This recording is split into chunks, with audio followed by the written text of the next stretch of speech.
кеңестік заманда әкелер махаббатын білдіре алмайтын. Сезім көрсету бұл әлсіздік болып саналынды. Қазір көп отбасылық проблема сепарацияның жоқтылығына. Ата-ананың қалауы, немере сүюіміз керек, сен көп жұрт болдың, үйленуің керек деген секілді. Бала деген 90% программасын үйден алады. Либо программалады, либо контрпрограммалады. Әкемнің бұрынғы қатесін мен қайталамайын, балама дос болайын деген еркектер көбейген сияқты. Қазақи тәрбиеге деген бір өзінің бір ренжістері бар да. Құл қылып жұмса деген нәрсе бұл тәрбиедегі ең үлкен этаптардың бірі екен. Ата-ана баламен ажыраспайды ғой, осы кезде екі ата-анамен де байланысты сақтап қалу үшін не істеу керек? Әйелі күйеуіне сен безответственный десең, бала да солай безответственный.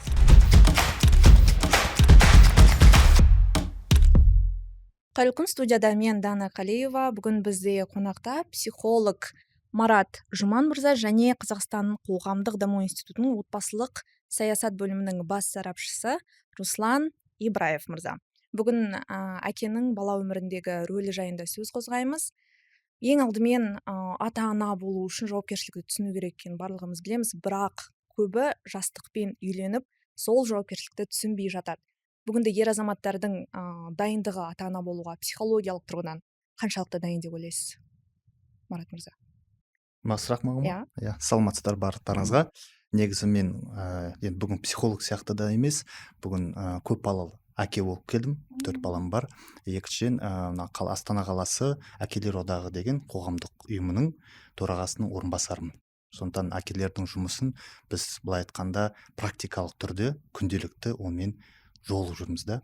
Енді әрбір кезде, әрбір қоғамның бір қиындықтары болады. Қазір кезде дайын деп 100% дайын деген ол айту қиын.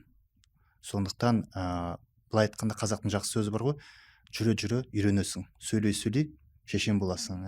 Басында адам үйленген кезде қарапайым менің ойымша негізінде ең соңғы бір 3-4 айдың жобасында менің ойым негізі әрбір ата-анаға мынау мұғалімға бастапқы психологиялық білім береді ғой, мысалы колледжде болсын, институтта болсын, сондай білім керек. Дамыған мемлекеттерде негізі солай.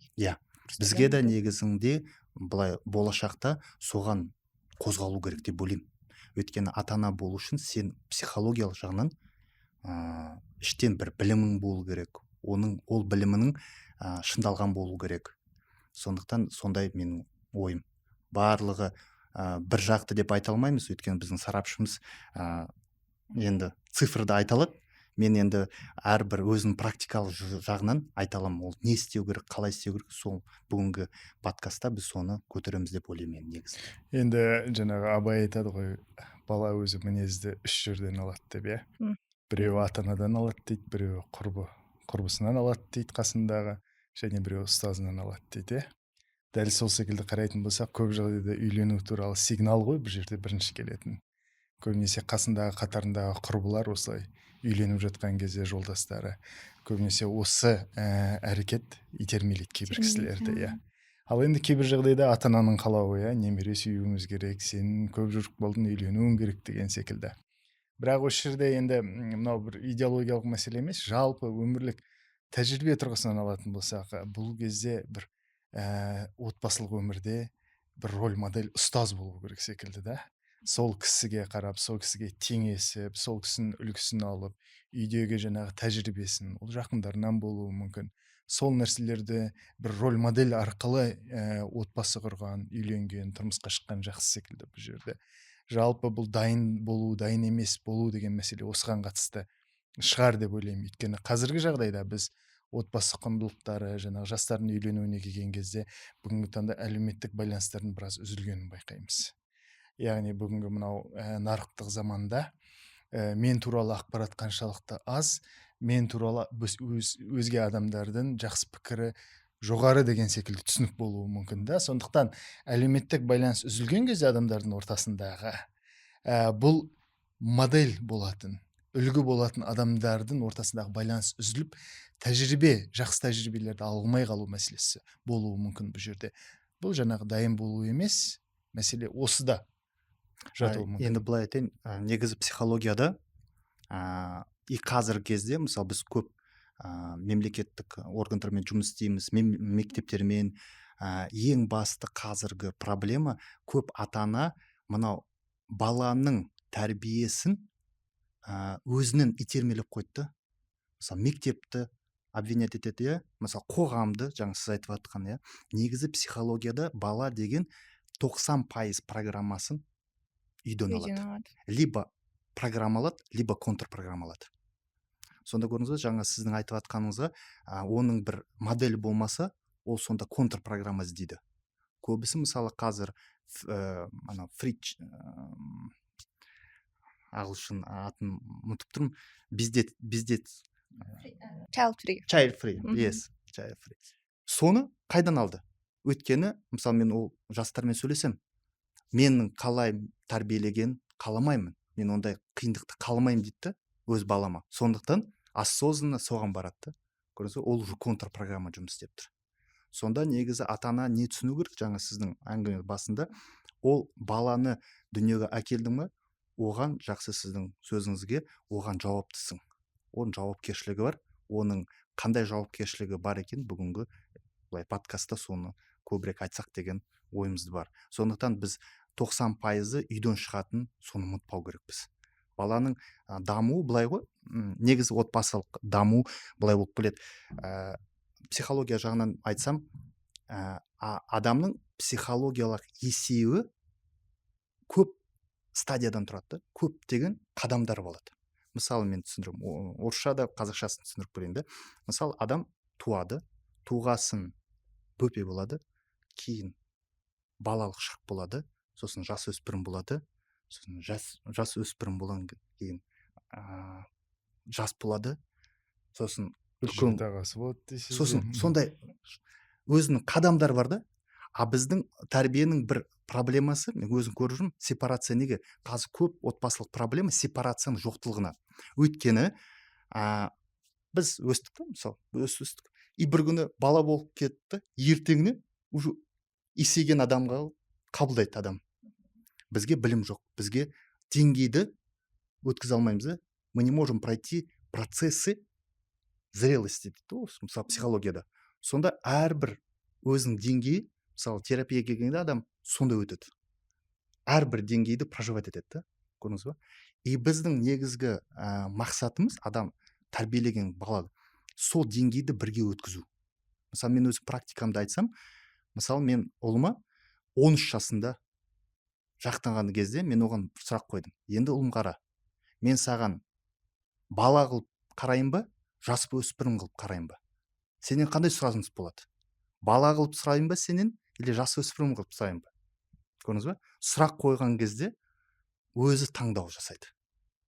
Мысалы менің кіші қызым қалай болды? Көп уақыт сөйлемеді. Сосын дефектологқа бардық, анда да бардық, жақсы мамандар барын іздедік. Бірақ бірдеме жетіспей тұр. Сосын оған қарадым, бір сұрақ қойдым. Сен өзіңді қалай қабылдайсың дедім. Мен малышкамын дейді. Мен малышка. А неліктен сен малышка? Өйткені малышканы жақсы көреді дейді. Уже бала болсам мені азырақ жақсы көресіңдер. Байқамайсыңдар мені деген. Көрдіңіз бе? Уже іште установка тұр. Көрдіңіз бе? Іште установка тұр. Мен содан кейін айттым, а сен неге деп ойлайсың? Өйткені мен оны көрдім дейді. Өйткені мысалы менің әпкемді сендер азырақ көңіл аударасыңдар дейді. Азырақ выгода. Әрбір адамның неадекватностында психологтың негізі мақсаты сол выгоданы табу. Көрдіңіз ба? Сосын былай таптым да, сосын айттым, а енді қара, сен әпкең үлкен ба, сен үлкенсің ба?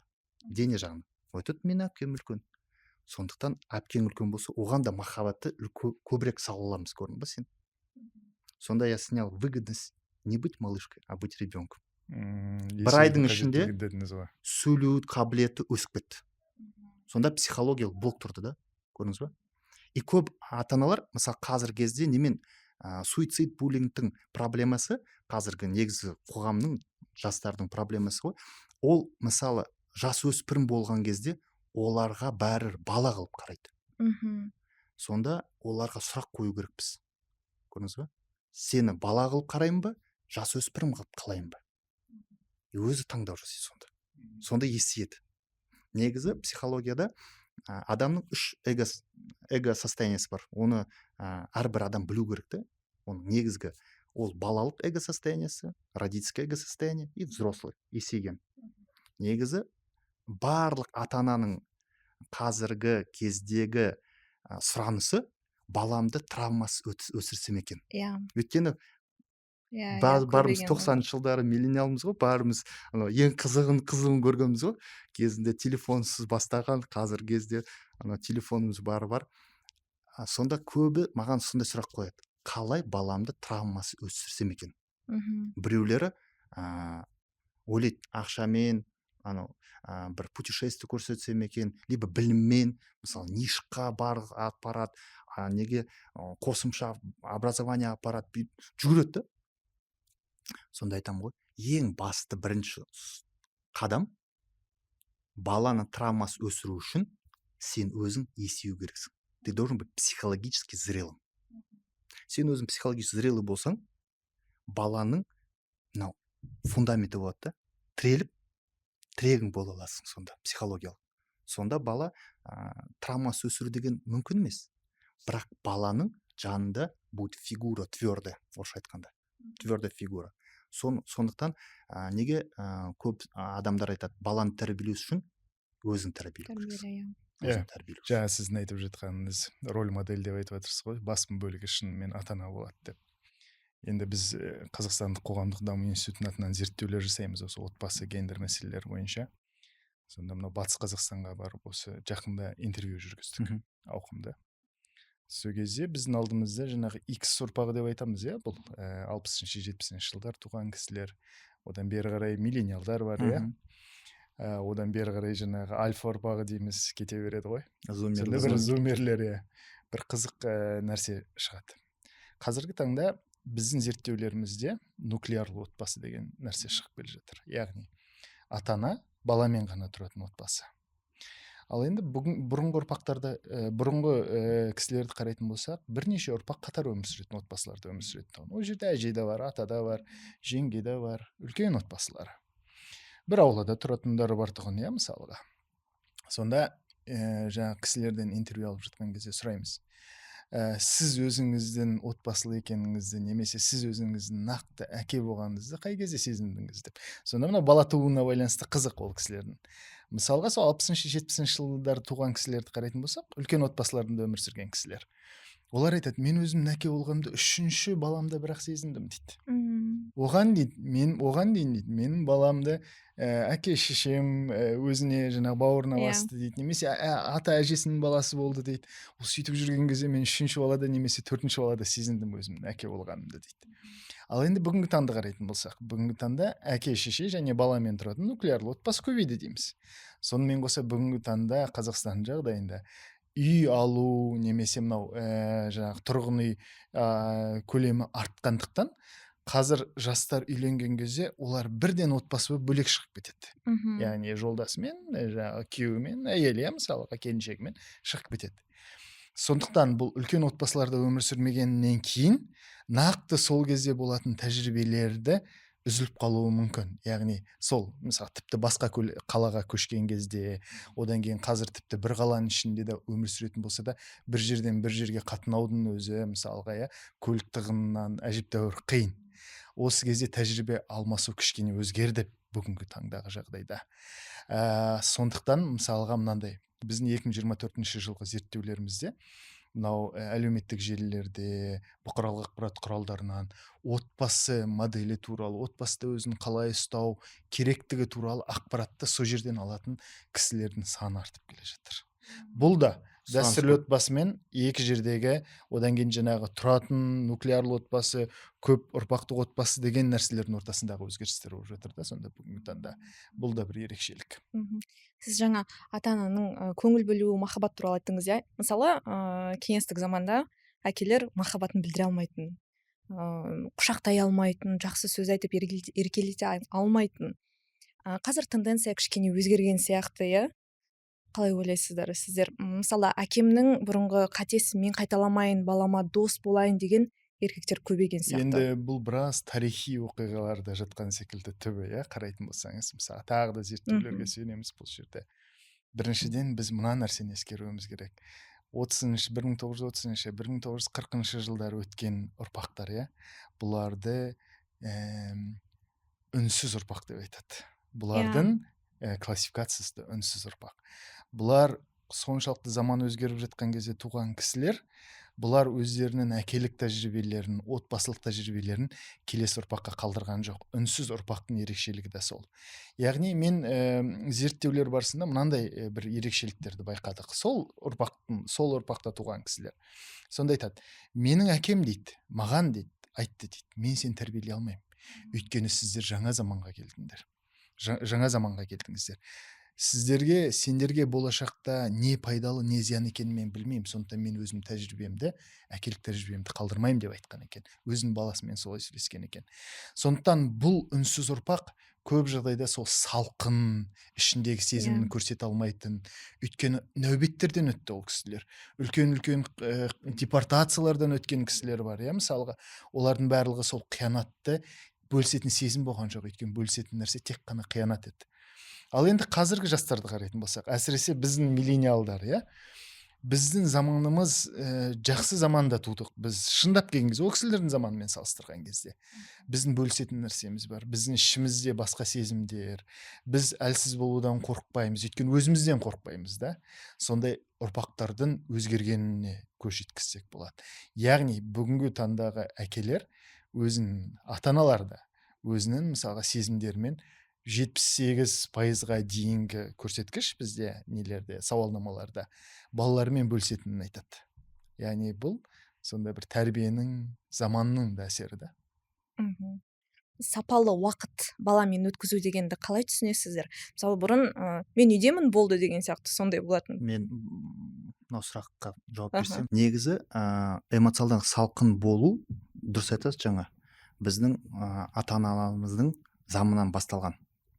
Мен негізі әрбір жерде ол сұрақты көтергім келеді. Өйткені көп жастармен сөйлескен кезде, особенно былай айтқанда жас қыздармен сөйлескен кезде мынандай бір өте байқалмайтын, бірақ біздің қоғамға, болашаққа өте зиянды бір тенденция бар. Қандай деп айтайын? Ол деген мынау қазақи тәрбие деп. Қазақи тәрбие деп. Көбісі сонда қазақи тәрбиеге деген бір өзінің бір ренжістері бар да. Көрдіңіз ба?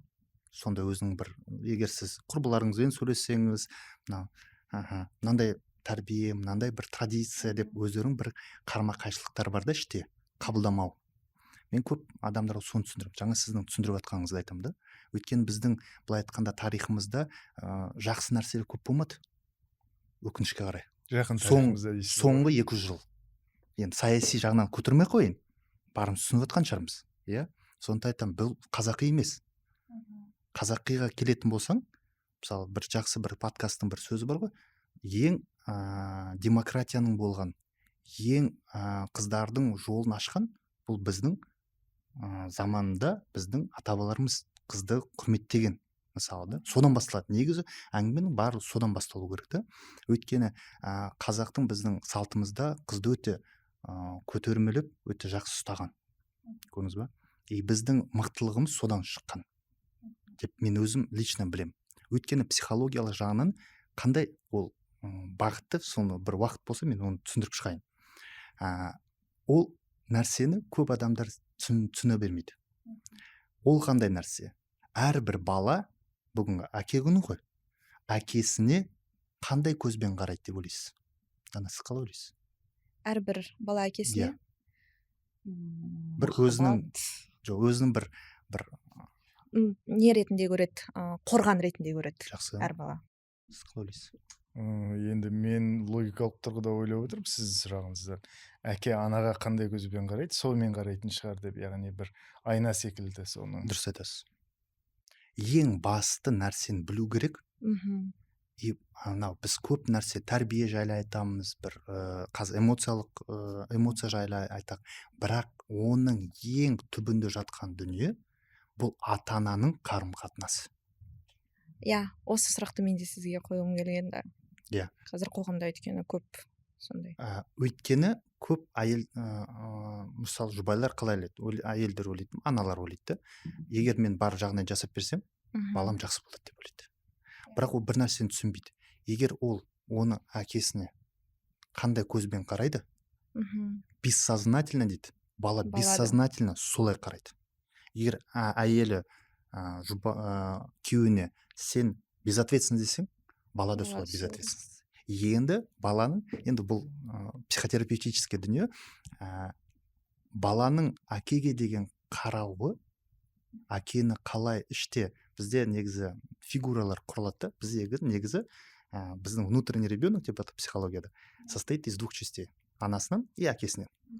Енді әкесінің бейнесі бұл адамның мынау дүниедегі деген өзінің реализациясына тікелей әсер етеді.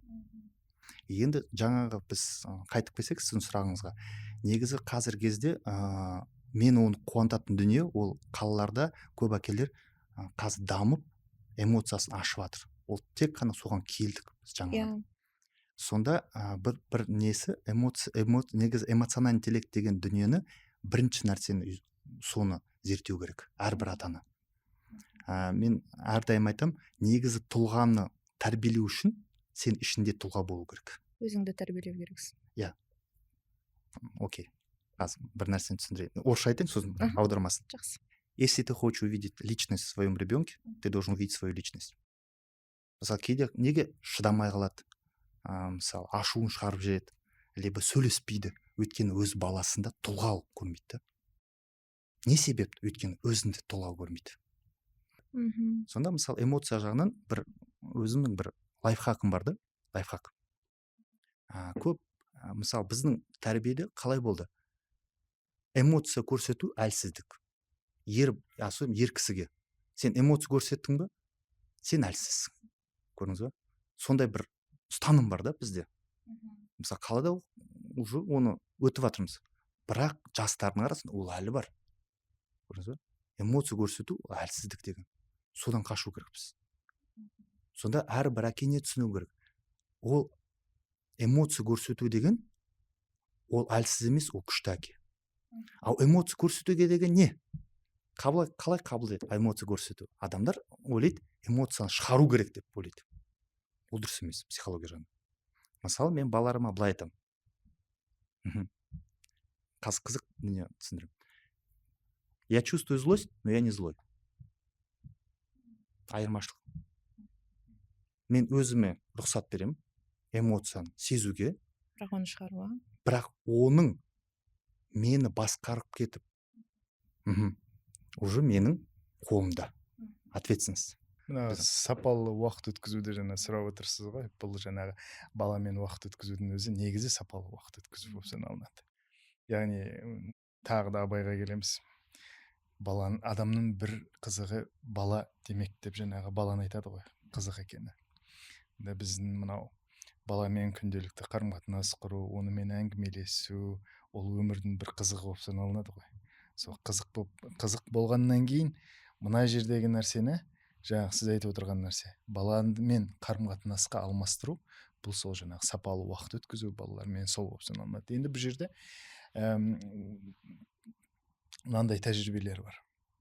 Мен әрдайым өзімнің баламды қарап отырамын. Оны бағалап отырамын. Одан қандай маман шығады, болашақта одан кім болады. Мен соның барлығын баламмен қарым-қатынаста түсінуге тұрсам, мен баламды зерттеймін дейді бір әке. Осы біздің зерттеулерімізде. Сонда мен әрдайым баламды зерттеймін дейді. Біз екеуміз баламызбен мысалға тамақтануға барсақ, ойын алаңына барсақ, киім сатып алуға барсақ, барлық жағдайда ол мен оның әрбір әрекетін қызық көріп, мен оны түсініп, оған бағдар беретін әке екенімді өзімнің жаңағы өзіме жауапкершілік аламын деп бөліседі да бұл кісі. Бұл жаңағы миллениал, яғни жаңа заманның әкесі ғой. Миллениалдардың бір несі, проблемасын деп айтсам да болады. Олар өзінің ішкі жан дүниені бір балаға байлап қойғысы келеді. Дұрыс деп санайды. Көрдіңіз ба? Вот психология родительский позицияның бір проблемасы. Мен дұрыс ойлаймын, менікі дұрыс, мен дұрыс істедім, енді баламда соны қайталау керек деген бір ұғым бар да, көрдіңіз ба? Көп мынау арасында мынау қарым қатынастың үзілуі содан басталады, көрдіңіз, жаңа сіздің айтқан бар үзілуі содан. Мен осылай сен дұрыс деп ойлаймын деп. Жоқ, ол кезде мысалы ол әке ретіндегі тәжірибесі ғой өзінен. Сонда дейді, менің балам жаңағы жасөспірімдік жасқа келген кезде, иә, сол кезде мен осылай істесем қалай деген кезде мен онымен кеңесетіндей, оған ақыл беретіндей мүмкіндігім болды дейді. Балам маған осындай сұрақ қойған кезде мен оған осылай айттым дейді. Балам, мен осы нәрсені көріп отырмын, саған осы нәрсе қызық екенін мен байқап отырмын. Егер осыны ары қарай жалғастырғың келетін болса, осы нәрсемен айналысқың келетін болса, мен саған осындай қолдау жасай аламын. Мен саған осындай қолдау жасай аламын. Ол жерде шешім қабылдайтын бала болып тұр. Бұл жерде ол әкенің ол баланың өміріндегі қатысуын ғана білдіріп тұр да. Яғни ол өзінің пікірін өткізіп тұрған жоқ, күштеп тұрған жоқ ол баланы. Яғни оған бір кеңесші, ақылшы, дос. Яғни бірінші кезекте ол кісінің айтқан нәрсесі, мен балама өзімді дос қылып көремін деді. Яғни біз екеуміз доспыз деп көремін деп. Сонда өзінің осындай тәжірибелерімен бөлісіп жатыр да. Сондықтан білмеймін, ол бүтін бір ұрпаққа тән нәрсе ма? Кішкене күш қолдану деген секілді ерте X ұрпағының ерекшелігі секілді болып көрінеді маған миллениалдардан гөрі. Енді былай айтқанда негізі бұл жерде бір жақсы нәрсеге келдік. Негізі тәрбиені, әкелік тәрбиені айтатын болсақ, менің 2 ұлым бар, 2 қызым бар. Сонда негізі қыз бен ұлды тәрбиелеу деген әртүрлі болу керек. Тактикасы әртүрлі болу керек. Өйткені көп ата-аналар, мысалы мен сырттан байқап жүрем, ол тактиканы бір жақты қылып көреді, бір жақты. Либо жұмсақ тактиканы қолданады, и соңында бала қолдан шығып кетеді. Еркінсіп. Иә. Өйткені ең ауыр дүние адамға ол еркіндік. Вот барлығымыз еркін болғымыз келеді ғой. Бірақ соңында ол еркіндікпен қалай өмір сүруді біз білмейміз. Бала да білмейді оны. Екінші жағы бұл авторитарлық. Жаңа мен айтып атқаным, бұл екеуді екі ұшы дейсіз ғой, бір таяқтың. Көрдіңіз ба? Біреуі детская позиция, біреуі родительская позиция. Мен подкасттың басынан айтып атқан дүние, мынау взрослый позиция бар. Взрослый позицияның несі қандай жақсылығы? Сен бағдар беру үшін сұрақ қою. Ол аналитикалық өзінің ойын ашу керек та. Қазіргі проблема, қазір дүние жүзіндегі проблема интеллекттің төмендеп бара жатыр. Интеллект төмендеп бара жатыр. Ал ол не сұрақта? Өйткені сұрақ қою бітіп қалды да бізде. Дайын жауаптар көп. Дайын жауаптар. Мысалы, қыз балаға ешқашан қатты айтпау керек. Әке. Қалай не болса да қатты айтуға болмайды. Әке жұмсақ болу керек. Бір әке. Ал ер балаға болсын, әке кішкене мысы болу керек. Мысын көрсету керек. Өзі 6 жасқа дейін қарайтын болсаңыз, Фрейд бойынша да, иә, латентный периоды, иә, ол кезде бала, біз енді қазақта оны ойын баласы деп айтамыз ғой, әлі ойында жүрген кезде. Енді біздің зерттеулерге келген кезде көп жағдайда, мысалы, мынандай сұрақ қоямыз. Қалай ойлайсыз, әке баланың өмірінде ең қажет болатын жас қай жаста деген кезде, көп жағдайда осы сіздің айтып отырған 10 жас пен 15 жастың ортасын айтады. Сонда көп жақсы тәрбиеде жетістікке жеткен әкелерді немесе ата-аналарды қарайтын болсақ, бұлардың көбісі осы жаста балаларын еңбекке баулай алған ата-аналар екен. Мысалға, ер адамдар айтады көп жағдайда, мен дейді, мысалға, бірнеше кісінің тәжірибесі, жер-үйге әдейі көштім дейді бұл кезде. Өйткені мен балаларымна, ер балаларды огород суарғаннан бастап, ең соңында қарапайым бірдемелерді жөндеу, осы нәрселердің барлығына үйреткім келді дейді. Яғни мен балаларымды тәрбие беруім үшін осы нәрсені істедім деп. Ал енді әйел адамдарға қарайтын болсақ, бұлар жаңағы өздерінің қыз балаларын үй шаруасына баулуы, қарапайым тамақ істеуге үйрету деген секілді осы бір кезеңде еңбек баланы тәрбиелеудің бір кезеңі болады екен. Сондықтан жаңағы сіз айтып отырған мынау қазақтың бала тәрбиелеуі деп айтады ғой, қыл қылып жұмса деген нәрсе бұл тәрбиедегі ең үлкен этаптардың бірі екен, және жақсы нәтиже беретін этаптар екен. Жаңағы тұрақты отбасыларды, жақсы отбасыларды қараған кезде осындай бір ортақ нүктелері бар. Иә, ондай әкелер де бар, бірақ әкесі үйде бола тұра, әкесі бар екенін сезінбейтін балалар да болады. Мысалы, эмоционалды алыс болады да. Әкесінің жаңағы тәрбиесін көрмей, әкесі өзін баласын жақын тартпай, жаңағы немесе тастап кеткен балалардың самооценкасы дейді ғой, өзіне деген сенімділігі төмен бола ма? Қалай болады? Енді бұл біріншіден бізде мынаны қарау керек. Сіздің айтып жатқан нәрсеңіз, біз барлық нәрсе дәстүрлі отбасынан келген, бұның барлығынан біз алшақ болуымыз керек деп кішкене алыстауға тырысатын жағдайлар болады, бірақ біз оны ескеруіміз керек. Біз қазақы тәрбие деп шатыстырып жүрген нәрсенің ішінде кеңестік кезеңде келген әртүрлі нашар дәстүрлер бар.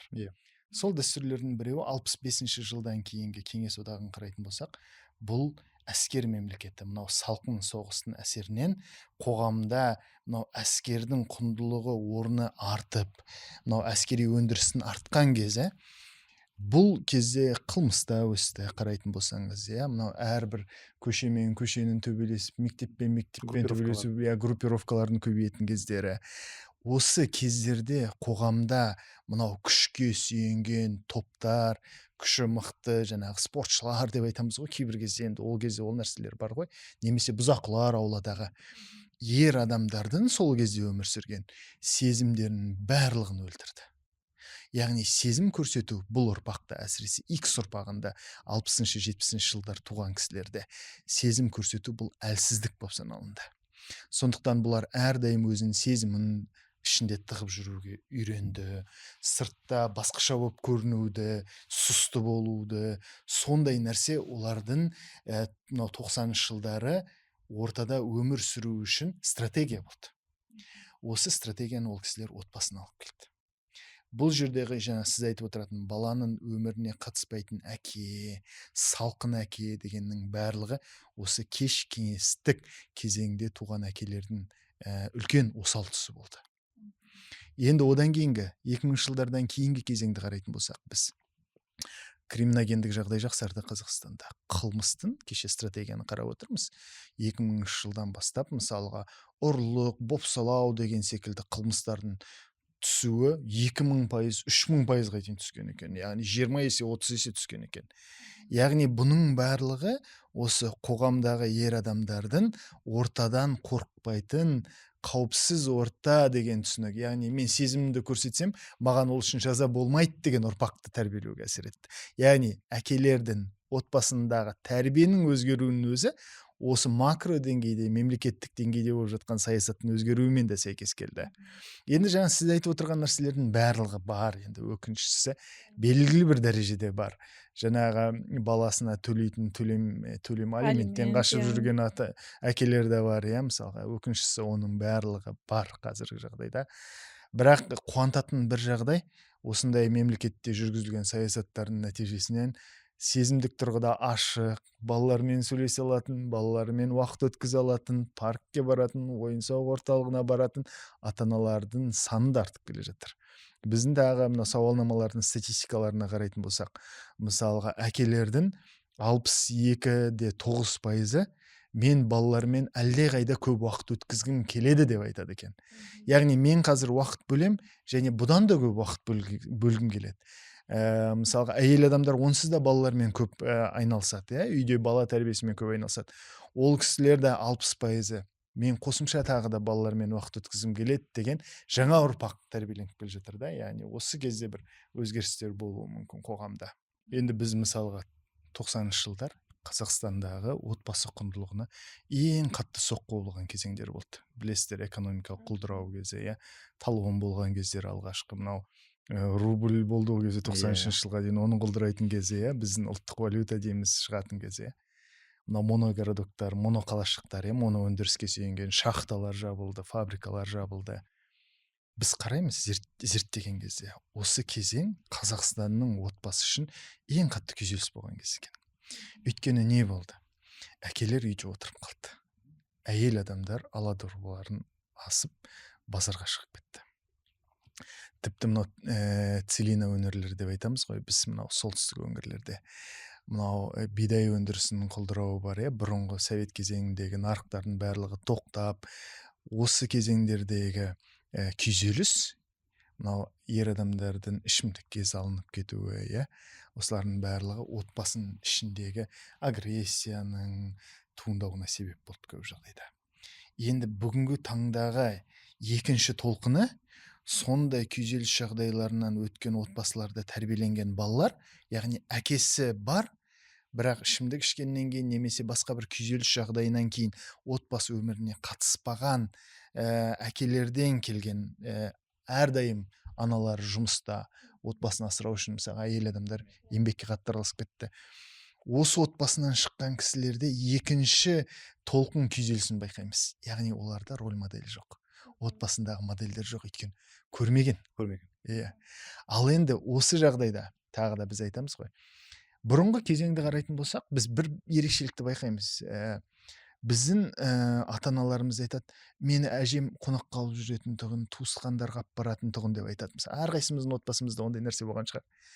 Ата-аналар еңбекте жүрген жағдайда, көп жағдайда осы балалардың тәрбиесіне, ол балаларды қоғамға алып шығып, әртүрлі модельдерді көрсетуге, туыс-туғанмен араласуға үйреткен үйдегі үлкен кісілер болған екен. Әжелер мен аталар өте көп қызмет атқарған екен. Жай ғана қонаққа алып жүріп, өздерінің қастарында алып жүріп, тәрбиелеп та үлгерген отбасылар бар екен. Ал енді жаңағы екінші толқын күйзелісінен көп жағдайда осындай үлкен кісілердің тәрбиесін көрген кісілер аман қалған. Олар жақсы отбасы құрып кеткен жағдайлар кездеседі. Көп ата-ана қалай тәрбиелейді? Сен былай істеме дейді. Мысалы, бір қызық бір оқиға болды кезінде, қашан 12 жыл бұрын ба, пойызбен кетіп бара жатқан кезде, плацкартта кетіп бара жатыр. Сосын бір әке отыр, жанында ұлы отыр, бір 10 жасар ұлы бар. Анау әке өзі сырасын ішіп отыр. Баласына не деп отыр деп ойлайсыз?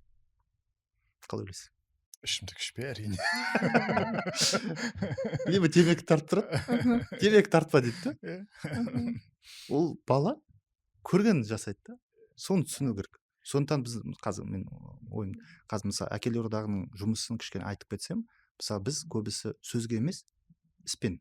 Мысалы мен әкелер одағының келу себебім сол болды. Мен көрдім да, Бегданов айтты, бұл біздің төрағамыз іспен ғана. Мысалы осы жылы, өткен жылы біз бізді қолдап, акимат қолдап, біз 100 мектеп 1000 бала қылып, 1000 әке қылып, әкелерді қар тазалау шығардық өткен жыл. Енді осы жылы 200 мектеп 2000 әке деп шығарайық дегенбіз. Не дейсіз? Қанша шықты дейсіз? 5000 әке шықты далаға. Сонда жаңа сіздің сөзіңізге қосылым келіп тұр. Балалармен бірге тәрбиелік мағынада жұмыс атқару керек. Әкелер күрегін алып, балғасын алып көрсететін болса, ол да тәрбиенің бір жақсы ықпалы да. Құр сөз айтпай дейсіз ғой. Көктемде мысалы біз тал егуге шықтық. 6500 әкені шығардық. Мектептерді қоса барын. Сонда не істеу керек? Біздің әкелерге көбірек сөзге емес, іске сөз аудару керек. Біз қалай жасадық? Мысалы біз қазір кезде балаларды ұрсамыз, телефонда отырасың деп. Мысалы мен әрбір ата-анаға айтқым келеді. Өзің экранное время ашты, қарап жүр. Сонда аптада минимум 6 сағат болып шығады. Ең аз дегенде. Біз мысалы балаға айтамыз. Мысалы таңертең ғана соны зерттеп оқиды. Біз балаға айтамыз, сабақ оқы дейміз. Бірақ біз соңғы рет қашан кітап оқыдық? Біз әрбір ата-анаға сұрақ қойыңызшы, қашан кітап оқыдық? Соңғы кітабың, оқыған кітабың қандай болды десеңіз? Мектептегі бір кітапты айтады. Сен қашан отырып, мысалы, Абай жолын талқыладың баламен? Мысалы, Абай жолында қанша тәрбие жатыр? Мысалы, бір мықты бір біздің жазушыларымыздың бір жаңа шығармаларын, соның бар тәрбие. Соның барлығы біз негізі іс-қимылмен ғана тәрбие аламыз. Әкенің тәрбиесі тек қана іспен болу керек. Екіншіден, ол қаттылығында емес, оның басты мақсаты ішкі жан дүниесінде болу керек. Әке ол былай айтқанда мысы болу керек, бірақ мысының артында мен мысалы көп ата анаға былай түсіндіремін да, ұрсуға болады, бірақ жек көріп ұрыспа деймін да. Көбісі қалай жек көріп ұрсады ғой, шыдайды, адамның эмоциясы қалай. Аффект деген нәрсе бар ғой. Аффект деген нәрсе не? Мынау энтропия деген нәрсе бар. Адамның ішінде бір жиналып тұрады, эмоциялар жиналып тұрады да, тасыған кезде ашылып қалады да, и бүкіл төгіледі. Сол кезде де жек көріп ұрса бастайды да. Көріп жүрміз ғой мысалы. Біз кейде болады, мен тоқтап, кеше арғы күні бір тамақ ішіп отыр едік. Бір бала, енді бір 3-4 жасар бала ғой. Енді ол уақытта бала кішкене өзінің бір мынау дүниені зерттеп, бір қызығушылығы бар, бір қимылы бар, бір кері қимылдар болады да. Сол кезде әке ұрса бастады да, жек көріп. Оның көзінде көріп тұрмын, жақсы болу керек, қоғамда жақсы болу керек деген программасы тұр да. Яғни баланы жұлқылап жатыр да. Мен енді тұрып сын айттым, кешіріңіз дедім, бірақ бұл ісіңіз дұрыс емес. Ол қалай біз ойлаймыз, ол бәрібір. Сен балаға мынау жаңа айтып жатқан безопасность болу керексің. Ол құлатып жатыр ма, бүйтіп жатыр ма, сол жаңағы біздің сөзіміз кеңес замандағы біздің қалған программалар. Оған дәлете басу керек та бізге. Қоғамда жақсы болу керек емес, қоғамда баланы қорғау керек. Сондықтан қазіргі кезде мысалы мен толықтай мысалы жаңа біздің президенттің жасап жатқан бүкіл политикасы қолдаймын. Балаларды қорғаудың қазір несі ашылды, өзінің бөлек управлениясы ашылды. Неліктен? Өйткені біз баланы қорғасақ, егер балаларға жақсы бір мүмкіндік берсек, ертең біздің өсіп жатқан тұлғалар сол болады. Жаңа айтып жатқан 5 жасқа дейін оны безопасность беру керек. Ары қарай мыспен тек қана өзінің бір жасап жатқан іс-қимылымен. Мысалы мен балама айтамын, мысалы сен көрдің ба мен шылым шеккенін? Көрмедім дейді. Сонда бір әңгіме болды. Ал егер саған шылым шектегі деп айтса не істейсің? Мен шекпеймін деп айтамын дейді. А сен шекпеймін деп айтатын болсаң, сені на понт возьмут. Саған айтады, сен не, жақсы болып қалдың ба? Керек болып қалдың ба? Кімге керек ол сенің деп. Көрдіңіз ба? Сондай бір бізге мынандай бір диалогтар керек та баламен. Баламен диалог. Рөл моделі ғой, яғни. Бірінші рөл моделі оның үйдегі әке-шешесі. Қалай сен сөйлесесің? Ол басқа балалармен. Мен сосын кері сұрақтар қоя бастадым да, и тұрып қалды. Сен тұрып қалған кезде, сол кезде саған басады деймін да. Көрдіңіз ба? Иә. Соны басқа моделін, жаңа сіз айтқан басқа моделін көрсету керекпіз. Көбірек сөйлесу. Біз қазіргі әлеуметтік желілерді алатын болсақ, немесе қандай да бір ғылым деп жүрген салаларды алатын болсақ, кейбір кезде ойлайсың, барлығы тек мықты адамдарды тәрбиелеуге арналған ғана нәрсе ме деп. Иә, әрбір ата-ана мықты ата-ана бола алмайды, өкініштісі. Өйткені адамның табиғатынан белгілі бір дәрежеде барлығына үлгермейтін ата-ана болуы мүмкін. Жұмысбастылыққа байланысты мысалға. Біздің зерттеулерде балаларыңызбен болмауыңыздың ең үлкен себебі не деген кезде жұмысбастылық деп айтатын ата-аналар көп кездеседі. Бұл өкінішті жағдай. Енді мынау дәстүрлі қоғамды қарайтын болсақ, жаңағындай бізде қалай еді? Мысалы, көптеген жақсы кісілермен сұхбат алып жатқан кезде мынандай ақпаратты айтады. Біздің ата-анамыз жұмыс істеді дейді. Соғыстан кейінгі кезең, кеңестер одағында ата-анамыз бірыңғай жұмыста болатын тұғын дейді. Колхоздың жұмысында, совхоздың жұмысында деп. Сонда біздің үлкен жеңгелеріміз болды дейді, үлкен ағаларымыз болды дейді. Балалардың барлығын өзінің үйінде жинайтын тұғын дейді.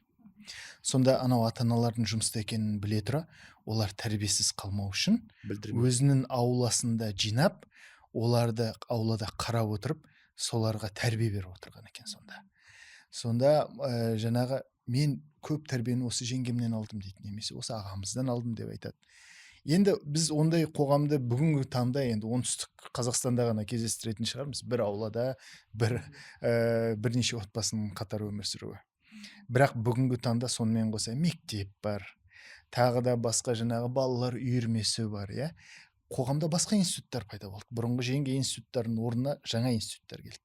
Біз енді бұл жердегі болашақтағы міндетіміз әрбір баламен айналысатын кісі қоғамның болашақ мүшесін тәрбиелеуші, жақсы азамат тәрбиелеуші ретінде өз-өзін сезінуі керек қой. Көрдіңіз бе, біз ақырындап соған келе жатырмыз. Яғни біз бұрынғы дәстүрлі отбасылардың барлығын ысырып алып тастадық деген нәрсе емес бұл жерде. Біз қазіргі қолымызда бар құралдарды қолдана отыра балаларды қалай тәрбиелейміз болашақта, осының барлығын мүмкіндік болатын болса, осы жауапты азамат деген құндылық осы жерде жатыр ғой. Біз соған келдік ақырындап осыдан.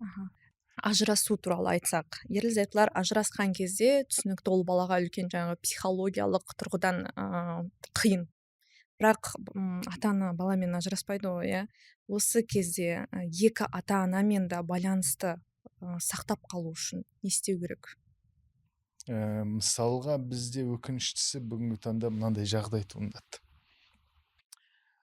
Бүгінгі таңда Қазақстанда 49 мың тек ата-ана тәрбиелейтін, әйел адамдар тәрбиелейтін отбасы болатын болса, шамамен 8 мыңдай тек қана әкесі тәрбиелейтін отбасылар бар. Яғни ажырасу жағдайы немесе басқа жағдайларға байланысты тек бір ата-ана тәрбиелейтін отбасылар бұлар.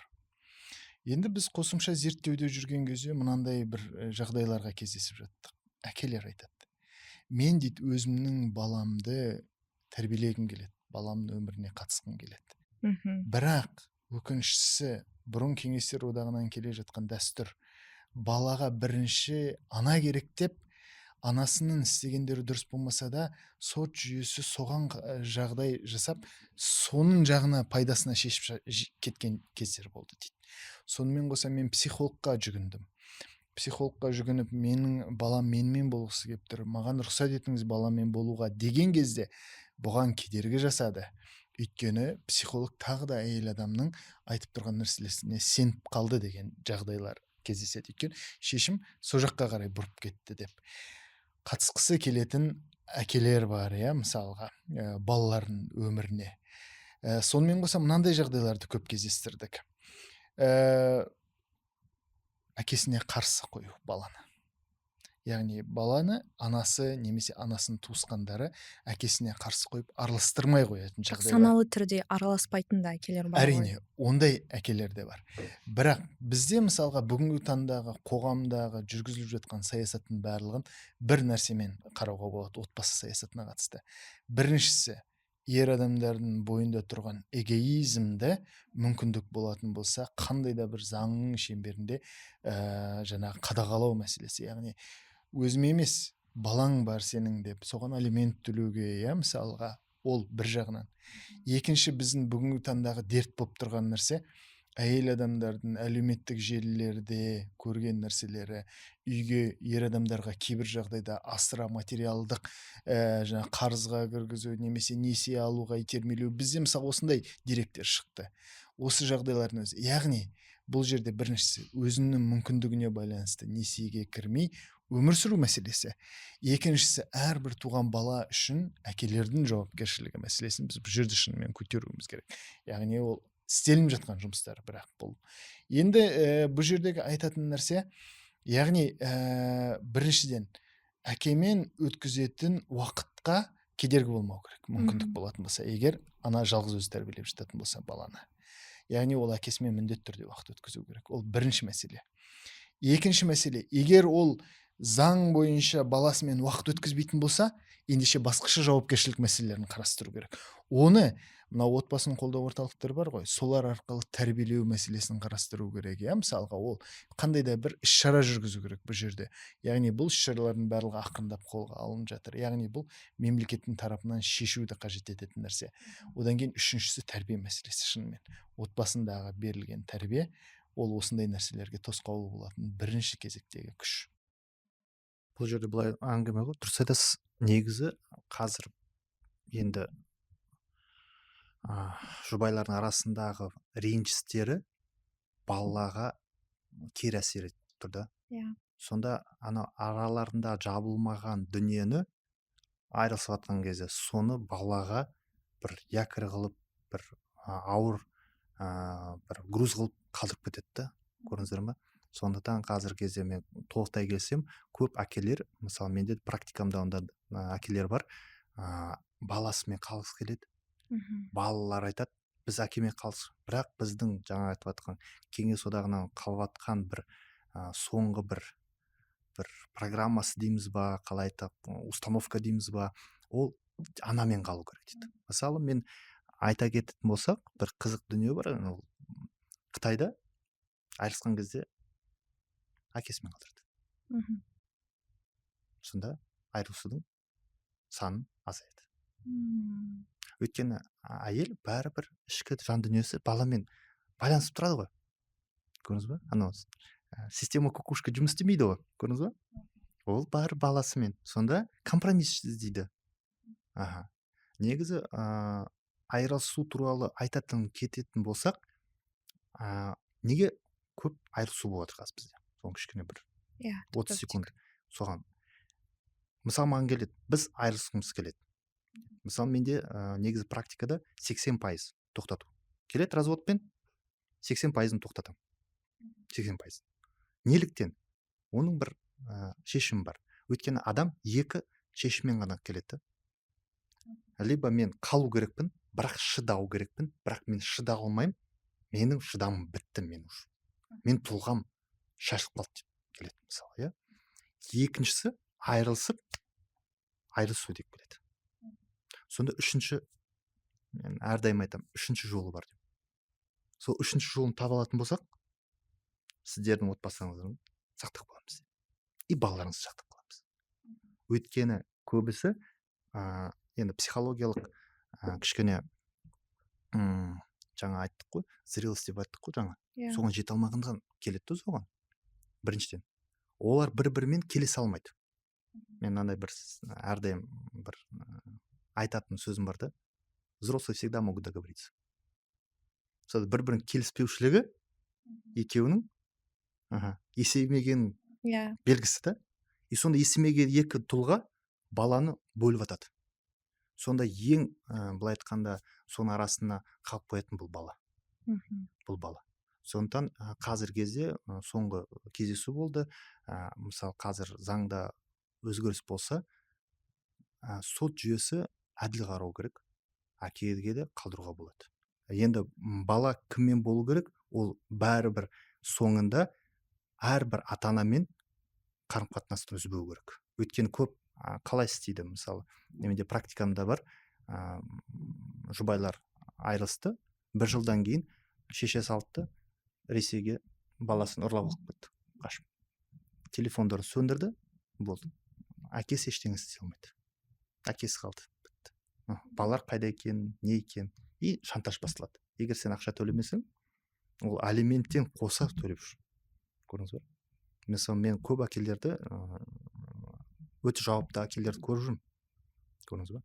Сондықтан бұл жерде әрбір, былай айтқанда, әрбір отбасы, мысалы, мен отбасылық психолог сияқты айтайын, әрбір отбасыға мен жаңадан қараймын. Өйткені мүмкін емес әрбір отбасыға бір шаблон қойып тастау. Оны зерттеу керек мысалы. Сондықтан бізге бір комитет па, соттың ішінде бір сондай бір кеңес керек. Әрбір отбасын зерттеу керек. Не шаблонны? Мамасымен қалдың, әкесімен қалдың деген. Оны зерттеу керек, көрдіңіз ба? Сондықтан бұл мәселе өте күрделі мәселе. Өте былай айтқанда жауапкершілікті талап ететін дүние. Мысалы, баласы болса, айырылысуға мысалы жарты жыл беру. Қазір бізде 1 ай болса, жарты жыл беру. Көрдіңіз ба? Уақыт беру оларға. Мысалы, жаңа жанұяға барып, психологиялық тест өтіп, сол тестирование өткізу. Барынша отбасын сақтап қалуға тырысу. Отбасы қолдау орталығы. Сақтап қалудың бір бөлік. Екіншісі, зерттеп кімнің қолында қалады? Әкесімен қала ма, анасымен қала ма? Оны зерттеу керек.